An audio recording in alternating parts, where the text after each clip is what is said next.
He had heard many stories around military bases, but none of them compared to what unfolded that morning.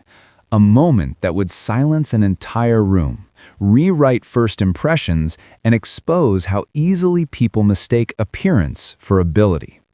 And before the story even begins, the audience hears a voice saying, "Welcome to United War, where truth, honor, and real military moments meet the unexpected." It was the hook that set the tone, promising that what came next was something no one on that base would ever forget. It started on a cool coastal morning, the kind where fog lingered over the parking lot and the sound of distant helicopters blended with the hum of early traffic. A group of enlisted personnel were gathered outside a training facility, waiting for the morning briefing. Some were new, some seasoned, and some simply killing time before being called in.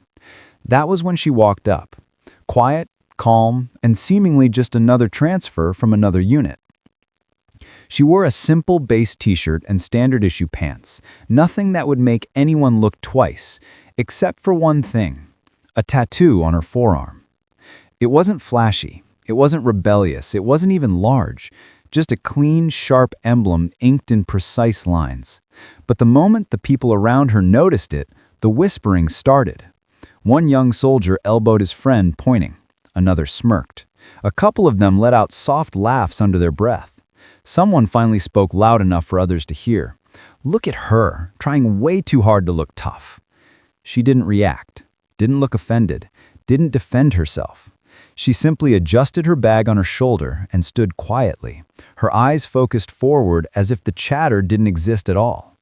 But the jokes continued. "Bet she got that from a mall shop," one said. Another added, "Maybe she watched one Navy SEAL documentary and thought she was ready." The laughter rose, light but sharp. No one knew who she was, no one cared to ask, and no one realized that the tattoo they were mocking wasn't random artwork. It was a symbol earned by only a handful of people on Earth, and she had bled for the right to wear it. Inside the training facility, a larger group waited for the day's Joint Forces briefing. Representatives from different branches were attending: Marines, Air Force, Army, and a few Navy personnel. Rumor had already spread about a new female transfer who thought she was special because of a tattoo. The room wasn't hostile, but it carried that dismissive energy people often project onto someone they think they can underestimate. She walked in last, still quiet, still composed, still carrying the same calm expression that made people think she simply didn't notice the whispers around her. A few more snickers echoed the moment she stepped through the doorway. One Marine whispered to another, "Bet she breaks during the first drill." A petty officer shook his head in amusement. "Probably one of those overconfident types," he muttered. Yet through it all, she said nothing. She simply found her seat, folded her hands on the table, and waited. Her tattoo, the one everyone assumed was fake, exaggerated, or undeserved, rested in full view on her arm. For a moment, the room fell into its usual pre-briefing buzz. Paper shuffled, boots scraped against the floor, and quiet conversations carried on. Until the door at the front of the room opened again. This time the atmosphere changed instantly. A Navy SEAL commander stepped in, a man whose reputation alone commanded silence. His presence rippled across the room like a shift in pressure. Soldiers straightened, officers adjusted their posture. Even the ones who had been laughing shut up immediately. He scanned the room with a sharp, practiced eye, the kind that could detect everything and everyone in seconds. Then suddenly, his gaze froze. He didn't look confused. He didn't look curious. He looked stunned. His face softened with recognition, and in one swift motion, he changed direction and walked straight toward her. The room watched, confused. The soldiers who were laughing earlier stared in disbelief, unsure what was happening. And then it happened, the moment that shattered every assumption in the room. The Navy SEAL commander stopped directly in front of her, stood tall, and executed a crisp, deliberate salute. Not casual, not symbolic, a full, formal salute reserved only for someone deserving of profound respect. The same soldiers who had mocked her felt their stomachs drop. Whispers died instantly. You could almost hear the sound of their thoughts collapsing under the weight of their mistake. She looked up slowly, nodded once, and returned the salute with quiet precision. The commander spoke in a clear, steady tone that carried across the room. "Ma'am, welcome back. It's an honor to have you here." Back! The entire room froze. Eyes widened, postures tightened. Suddenly, the tattoo on her arm wasn't a joke anymore. It was the unmistakable mark of someone who had completed one of the most elite, secretive, and punishing programs in the world. A program most people never even attempt. A program even fewer survive. The commander stepped back slightly and addressed the room. For those who don't know, you are in the presence of someone who has led classified missions, saved lives, and earned that tattoo in ways most of you wouldn't believe if I told you. Show her the respect she deserves. In that moment, the entire room shifted. Embarrassment, awe, confusion, respect, and silence blended together.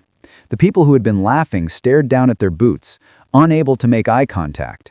And she, the woman they underestimated so quickly, simply turned forward again with the same calm expression, as if none of it surprised her. Part 1 ends with the room sitting in stunned quiet, everyone now aware that the new girl they mocked was someone whose presence demanded a level of respect they had failed to give.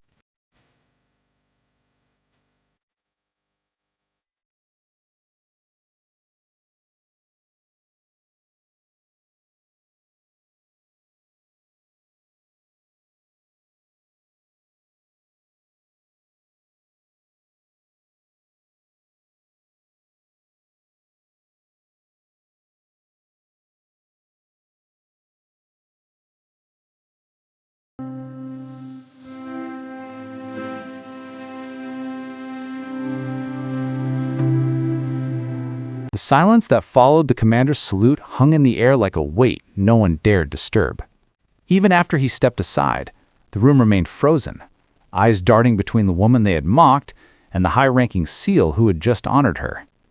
Those who thought they understood the hierarchy of the military suddenly felt lost, as if the ground beneath them had shifted. And she, sitting quietly with her hands folded, didn't gloat. She didn't smirk.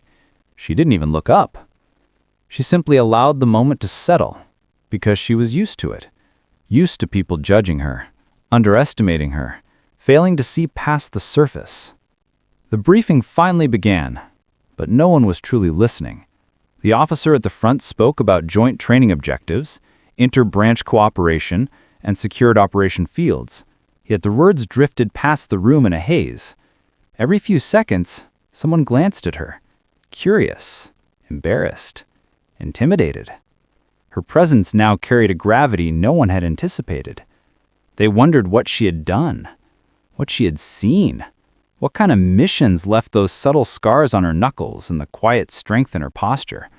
Most importantly, they wondered why someone like her would suddenly appear here, in a modest facility surrounded by personnel who had no idea who she was. During a short break, the tension felt like a thin wire stretched across the room. Some tried to act normal, flipping through papers or pretending to check messages, but their eyes kept drifting back to her. Others avoided looking altogether, as if acknowledging her would force them to confront their earlier mistake. A pair of Marines who had laughed loudest earlier stood stiffly in one corner, whispering nervously to each other. "Who is she?" one asked. The other shook his head. "Whoever she is," the commander saluted her first. "That says everything." The commander approached her once more, but this time his tone was less formal, more familiar. He didn't expect to see you here," he said quietly. "Thought you were still deployed."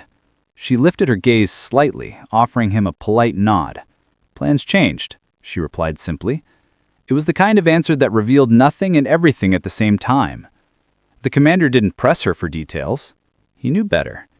People who operated at her level rarely explained themselves to anyone. Their brief exchange lasted only seconds, but the entire room watched with the intensity of an audience observing a classified ceremony. The admiration on the commander's face was unmistakable. It wasn't fan-like admiration, it was respect. The kind earned through shared hardship, shared danger, and shared moments where survival wasn't guaranteed. After the break, the group was ordered outside for the first joint exercise, a coordination drill across multiple stations. As the personnel walked out, she stayed at the back of the line, not wanting to draw more attention than necessary. But attention followed her anyway. People stepped aside as she passed, unsure whether to speak, apologize, or simply disappear from her path. The Marines who had mocked her earlier stiffened when she walked near them, their earlier confidence replaced with regret so obvious it hung around them like fog. Outside, the morning fog had shifted into a light breeze across the training grounds. The instructor began assigning positions, pairing people from different branches to test their teamwork. When her name came up, paired with a young Air Force tech sergeant, he visibly tensed. He wasn't afraid of her. He was afraid of messing up in front of her. She noticed immediately and offered a small reassuring nod. "Don't worry. Just do what you normally do. Nothing more." The simplicity of her words surprised him, and some of the pressure lifted from his shoulders. As the drill began, she moved with quiet precision. Everything she did was deliberate, yet effortless. Checking equipment, analyzing terrain, communicating hand signals with the kind of fluidity that comes only from countless real-world operations. The young sergeant watched in awe, trying to keep up. She never hesitated, never wasted a movement. Every action was smooth, efficient, and shockingly controlled. He realized then why the commander had saluted her. She wasn't just good, she was exceptional. Meanwhile, those who had mocked her earlier found themselves paired with others, but their attention kept drifting toward her. They watched as she navigated the course with a calm authority they struggled to understand. They had mistaken her silence for weakness, her tattoo for a decoration, her presence for inexperience. Now seeing her in action, they realized how wrong they had been. Halfway through the exercise, another officer, older, more seasoned, approached the commander and quietly asked, "Is that who I think it is?" The commander nodded with a faint smile. Yes, and believe me, if the others had any idea what that tattoo meant, they'd still be standing at attention. Whispers spread across the field as details began to surface.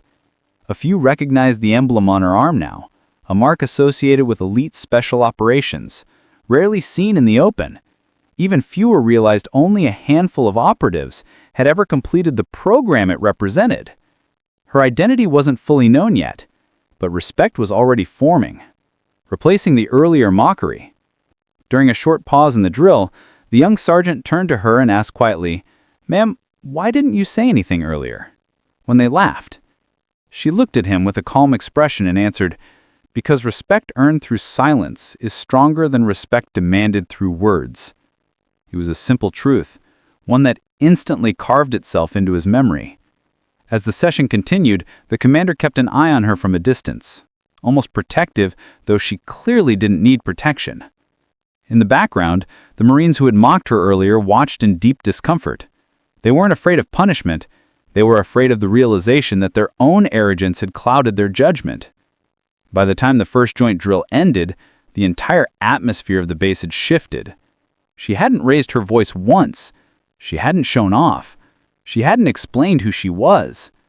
Yet her presence alone had reshaped the dynamic, forcing everyone to confront the difference between appearance and reality. Part 2 ends with the training exercise wrapping up, tension slowly dissolving into respect, and whispers swirling about who she really is, whispers that would only grow louder as the day continued.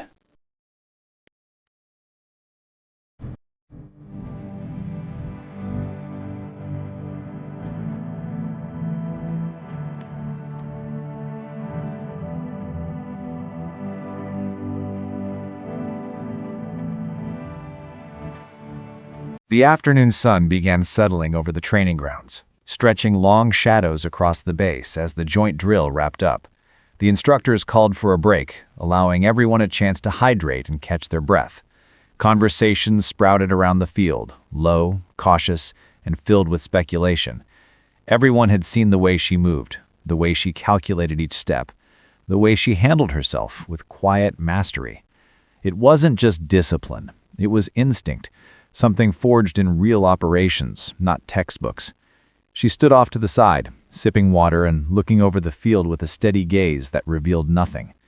She didn't seek attention, nor did she respond to the curious looks directed her way. Her silence continued to unsettle people, not because she was withdrawn, but because she carried the kind of stillness that comes only from facing danger and surviving it.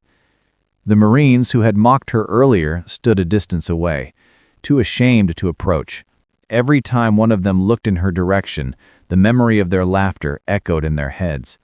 Their embarrassment wasn't from fear of punishment, but from realizing they had misjudged someone whose entire life clearly didn't revolve around proving herself to anyone.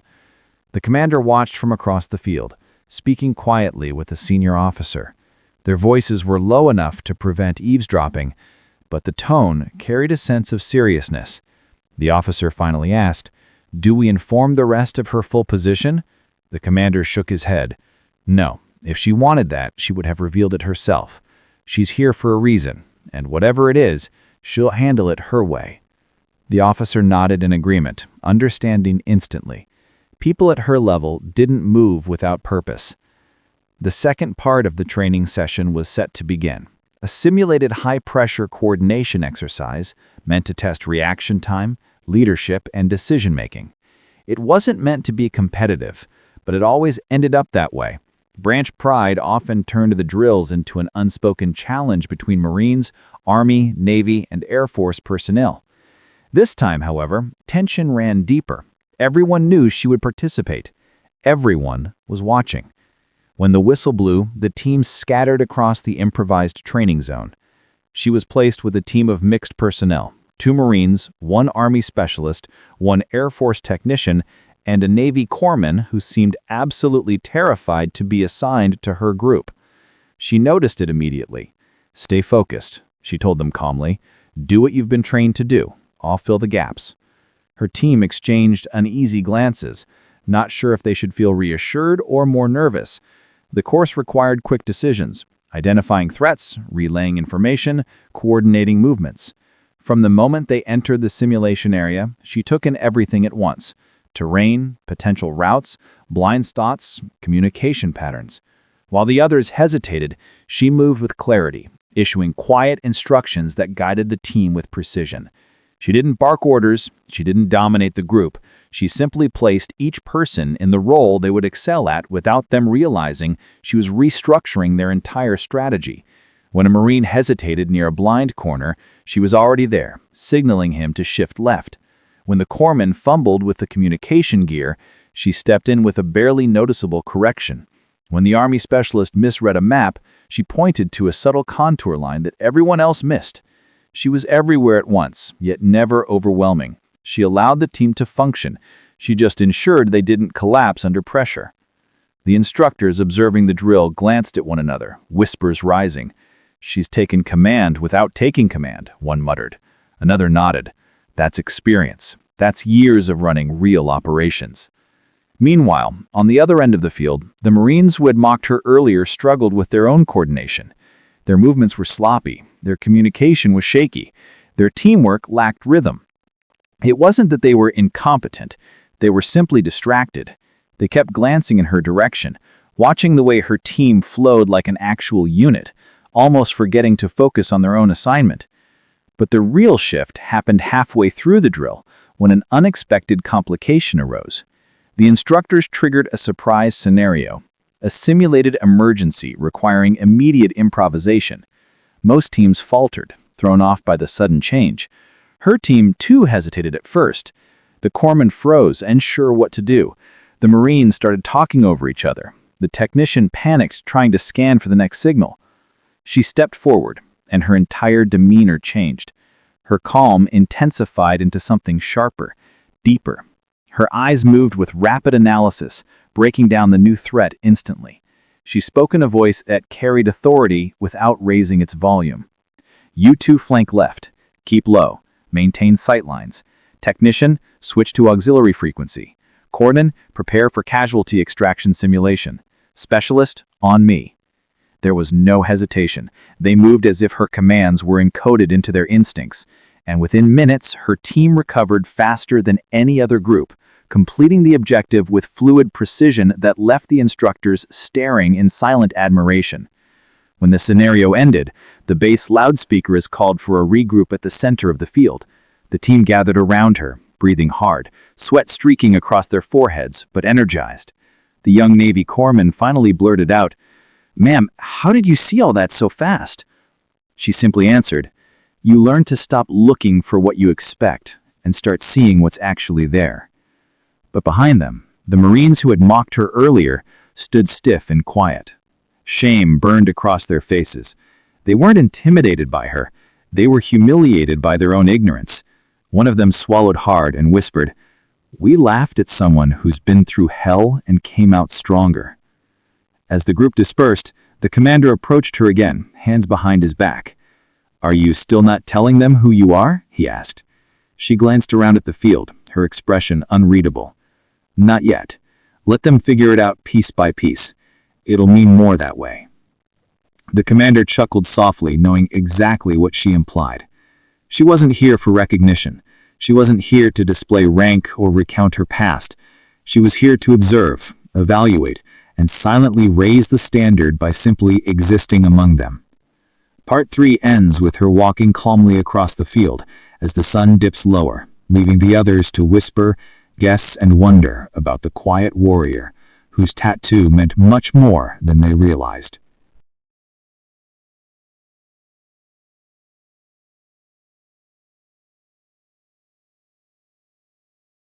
As evening approached, the sky shifted into deep shades of orange and gold.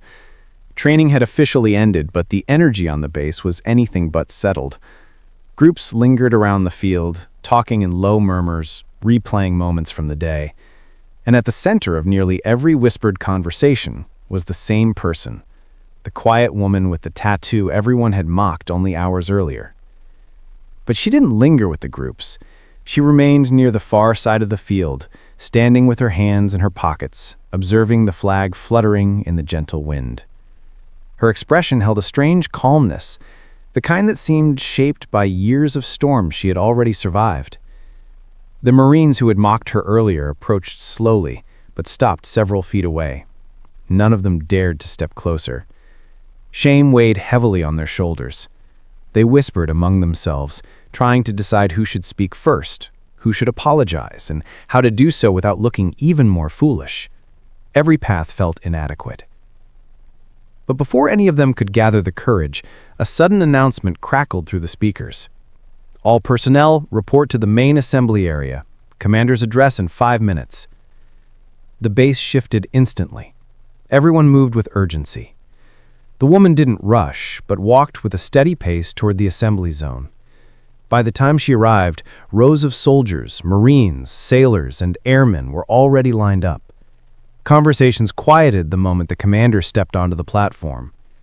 His presence alone commanded silence. He scanned the formation, his expression serious, then spoke in a clear, resonant voice. Today was a test, not of skill, but of character. And many of you failed before the training even began. Whispers rippled through the crowd. Several Marines instantly looked at the ground. There is a lesson in humility, in respect, in understanding that a uniform does not make you better than the person next to you. And today, one person reminded us of that. Every eye slowly shifted toward her. She remained still, arms at her sides, expression neutral, but the air around her felt different, almost charged with unspoken truth. The commander stepped down from the platform and walked directly toward her. The crowd tensed. Even she looked slightly surprised. He stopped just a few feet away, the quiet settling over the base like a held breath. Then, in front of every single person gathered, the commander lifted his hand and gave her a full, formal Navy salute. Gasps spread through the ranks. A few people straightened reflexively, as if by instinct. The Marines who had mocked her earlier felt the blood drain from their faces. She returned the salute with flawless precision, her posture strong and unwavering. But the shock didn't come from the salute alone. It came from the commander's next words. "For those who don't yet understand, you should know who stands before you. This is Senior Chief Petty Officer Reynolds, one of the most decorated Navy SEAL intelligence specialists in active service. You laughed at her tattoo, without understanding the weight of the blood, loss, and sacrifice behind it. Silence swept across the field. No one moved. Some swallowed hard. Others felt the sting of regret. He continued, "She has saved more American lives than most of you will ever know. She has completed operations whose details you will never hear. She earned that tattoo because she carried her team through circumstances you cannot imagine." The senior chief remained expressionless, though her eyes softened with something deeper. Not pride, not ego, but memory. The commander turned back to the assembly. "Today, you saw only a fraction of what she's capable of. And she didn't come here to impress you. She came here to observe your performance, because she's been assigned to evaluate candidates for a joint special task program. Some of you were so concerned with mocking her tattoo, you failed the real test." Murmurs erupted. Several faces paled. A few looked like they wished the earth would swallow them whole. As the noise died down, the commander faced the senior chief again and spoke more softly. "Thank you for today. Your presence alone changed the entire tone of this training." She nodded respectfully. "Happy to serve, sir." When he dismissed the assembly, groups dispersed slowly, many of them still stunned. Some stole glances at her with newfound awe, others with guilt. The Marines who had mocked her earlier didn't try to run from their shame anymore. They approached her carefully. One stepped forward, voice shaky. "Senior Chief, we're sorry. We didn't know." She studied them quietly. Her voice remained calm, not angry, not emotional, just steady. "You don't respect someone because you know their resume. You respect them because you don't know their story." The Marines lowered their heads, humbled in a way they had never experienced. One of them finally asked, "What does the tattoo mean, Senior Chief?" She paused. The setting sun reflected off her eyes, and for the first time all day, she shared a piece of the truth. "It's the symbol of a mission we completed overseas. A mission where we saved 54 lives, but